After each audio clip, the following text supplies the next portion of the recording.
Kenapa ya pada penderita diabetes itu dianjurkan untuk mengkonsumsi nasi merah atau nasi coklat dibandingkan nasi putih? Simak ya.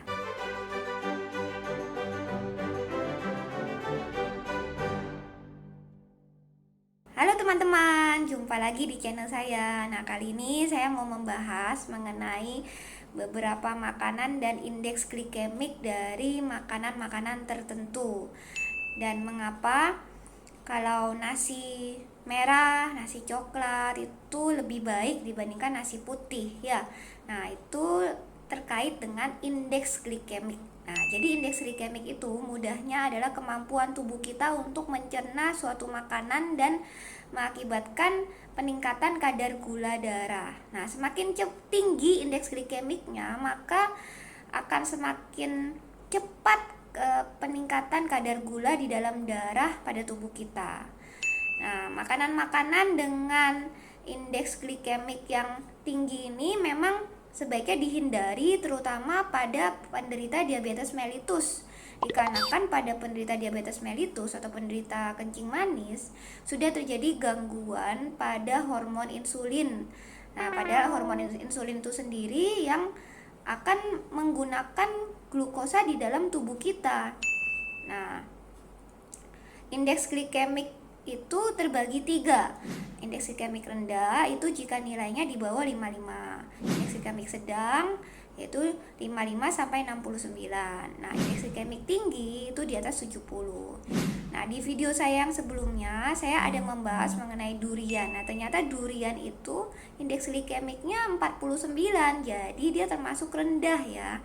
Lebih rendah loh daripada semangka juga nanas. Nah, terus indeks glikemik kalau pisang, misalnya dia matangnya belum matang dengan sudah matang, itu ternyata berbeda. Indeks glikemik pisang yang sudah matang itu akan semakin tinggi dibanding yang belum matang. Nah, ini nih saya tunjukin tabel indeks glikemik beberapa makanan. Nah, contohnya ini ya roti putih dibandingkan roti gandum. Roti gandum indeks glikemiknya 53 sedangkan roti putih 75. Nah, beras putih itu 73, kalau beras coklat 68. Nah, jadi kalian yang penderita kencing manis sebaiknya hindarin ya yang roti putih juga beras putih. Nah, kemudian untuk buah-buahan itu kalau mentah umumnya indeks glikemik akan lebih rendah daripada jika sudah diolah. Nah, kita lihat contohnya jeruk. Jeruk yang mentah itu 43, sedangkan kalau sudah menjadi jus jadi 50. Terus juga untuk sayuran indeks glikemik yang cukup baik itu pada wortel ya.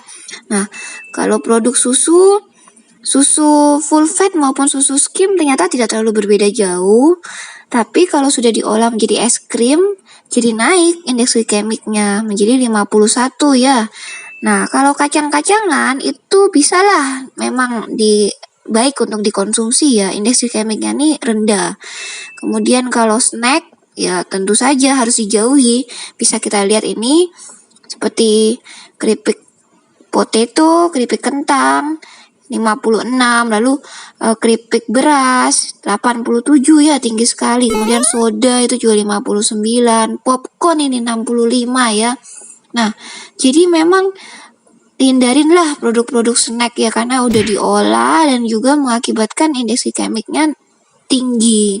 Kalian bisa mencermati beberapa makanan olahan yang kalian beli, karena umumnya makanan olahan itu indeks glikemiknya lebih tinggi dibanding makanan yang tidak diolah. Makanan yang seperti buah-buah yang memang tidak diolah itu umumnya cenderung lebih rendah dibanding makanan olahan.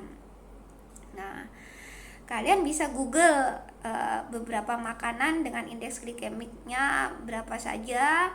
Yang terutama kalian perlu tahu bahwa makan tidak hanya karbohidrat, tapi upayakan kalian juga memenuhi protein dan juga lemak dan juga vitamin serta mineral yang memang tubuh kita perlukan. Utamakan makanan bervariasi, sayur-sayuran, buah-buahan, kemudian juga pola hidup sehat yang lain. Biasakan untuk berolahraga, minum air putih yang cukup banyak, dan juga istirahat yang cukup. Sekian dari saya, semoga info ini bermanfaat. Jangan lupa like video ini, share video ini, dan juga subscribe channel saya supaya saya lebih lagi semangat untuk membuat konten-konten yang bermanfaat untuk kalian. Oke, bye-bye.